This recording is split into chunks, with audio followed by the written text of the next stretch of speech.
প্রত্যেককে অন্তরের অন্তঃস্থল থেকে আমরা ধন্যবাদ জানাই।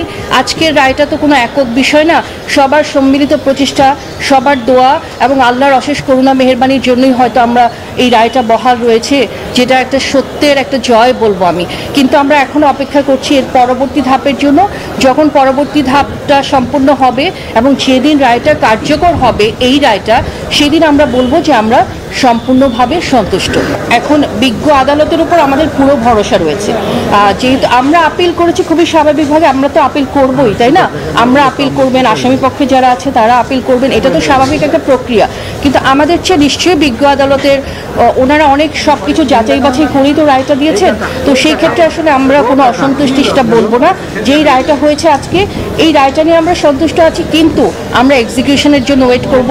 আমরা চাইবো দ্রুত অ্যাপিলেট ডিভিশনে যেন নিষ্পত্তি হয় যত দ্রুত সম্ভব। কারণ সেই যদি আপনারা দেখেন 31শে জুলাই 2020 থেকে আজকে 2রা জুন 2025, 1766 দিন পার হয়েছে। সহজ বিষয় নয়, কিন্তু এখনও কিন্তু এক্সিকিউশন হয়নি জিনিসটা। যেদিন এক্সিকিউশন হবে রায়টা, সেদিন আমরা পুরোপুরি সন্তুষ্ট হব।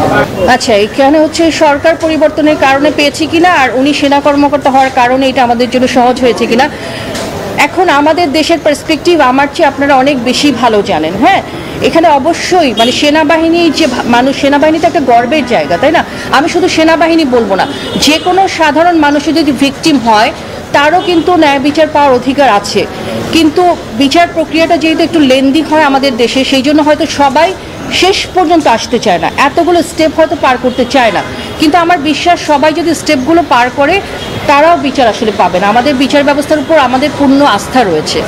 আর সরকার পরিবর্তনের কারণে এটা পেয়েছি কিনা, আসলে এটা তো অবশ্যই একটা গুরুত্বপূর্ণ ফ্যাক্টর, কোনো সন্দেহ নেই। এখন বর্তমান যে সরকার আছে, আমরা বিশ্বাস করি ওনারা ন্যায় বিচারের ধারক এবং বাহক।